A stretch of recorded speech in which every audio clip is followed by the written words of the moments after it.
A maioria dos pais criam por instinto maneiras de proteger seus filhos. Porém, feridas visíveis, como um arranhão, um machucado ou problemas de saúde, como uma gripe, são relativamente fáceis de reconhecer. É diferente quando uma criança começa a ter problemas emocionais e comportamentais. Quase uma a cada 5 crianças é afetada por um distúrbio emocional ou comportamental. Os pais até podem reconhecer que algo não está certo, mas dificilmente conseguem identificar que a criança está com um problema psicológico. Segundo os psicólogos, é preciso estar atento para não cair no achismo de que está tudo normal. Eles alertam para alguns sinais de aviso que pode indicar um problema que requer atenção especializada. Quais são os sinais de que não está tudo bem? A criança ficar muito tempo isolada dentro do quarto não é normal. A criança passar muito tempo nos jogos não é normal. A criança não gostar de fazer parte do seio familiar ali, mesmo naqueles almoços de domingo, a criança prefere o celular, não é normal. Essa ajuda especializada, ela vem a partir do momento que os pais não conseguem mais modificar esse comportamento, que ele começa a ver que essa criança cada vez está mais reclusa e ele não consegue modificar isso. Ou seja, isso significa que os pais não estão conseguindo lidar com as necessidades reais das crianças e dos adolescentes que eles têm em casa. Então, nesse momento, é o momento de buscar uma ajuda profissional, alguém que tenha especialização na área da saúde mental, tá? E dá importância a isso. Os problemas emocionais e comportamentais podem estar relacionados com algum tipo de estresse dentro de casa, como, por exemplo, um divórcio, uma mudança ou uma perda. Existem várias outras condições que afetam a vida da criança. A mudança em si é uma perca. Tudo que se trata de mudança, você deixa algo para trás e precisa reconstruir, recomeçar. E isso para a criança, ela tem muita dificuldade de lidar com essas emoções. Essa ansiedade que gera esse processo de diferenciação do que eu conheço como meu e do que agora eu preciso aderir como meu. Né? E é muito importante que os pais observem como essa criança está lidando com esse impacto dessa emoção tão forte que foi gerado por esses fatores. Porque é nesse momento que muitas crianças se tornam predispostas a se tornarem dependentes químicos, eles começam a terem pensamentos suicidas. Então são momentos muito importantes para que os pais deem a atenção necessária para que esses filhos tenham um suporte bacana de regulação emocional. As crianças podem desenvolver todos os problemas de saúde mental que os adultos. Porém, a identificação tardia dessas condições é um dos fatores que prejudica o tratamento.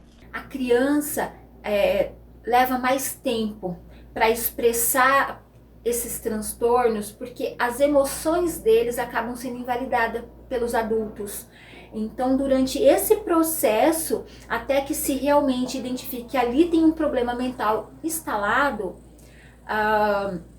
isso pode já estar num nível muito agravado, muito severo, né, para a criança, e é onde a gente acaba tendo bastante dificuldade para trazer um resultado rápido, né? Porque diferente do adulto que nós podemos medicar, a criança a gente tem que ter muito cuidado nesse momento de medicar. Exatamente porque o cérebro está em desenvolvimento. Transtornos emocionais e depressão são condições preocupantes e que os pais precisam estar atentos tanto nos adolescentes quanto em crianças. Pouco se fala disso, mas muitos dos acidentes domésticos são suicídio. As crianças também se suicidam. E isso não é falado, isso é um assunto bem difícil para se comunicar. Na verdade, o suicídio em si é muito difícil de se falar. E hoje é um alto índice de adolescentes que se suicidam. E às vezes os pais começam, mas ele nunca deu indicativo. Ele deu indicativo. Ele deu aquele indicativo que a gente responde lá na primeira pergunta. Ficar isolado no quarto não é normal. Ter dificuldades para se socializar não é normal. Essa criança passa a ficar muito introvertida, esse adolescente.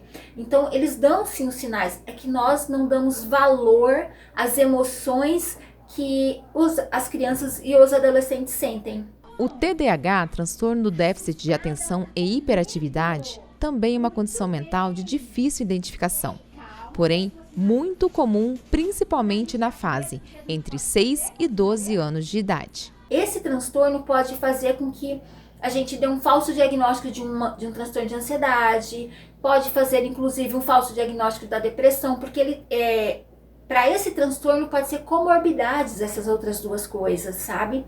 Então acaba sendo mais difícil para os papais conseguirem identificar. Os psicólogos alertam: assim como qualquer doença física, a identificação e o tratamento precoce nos transtornos mentais ainda é o melhor remédio. Observe o comportamento no início, quando essa criança começa a mudar, e já busque ajuda, porque é a partir daí que a gente vai conseguir um tratamento eficaz e saudável, com pouco tempo, com uma pouca durabilidade, né, para essa criança.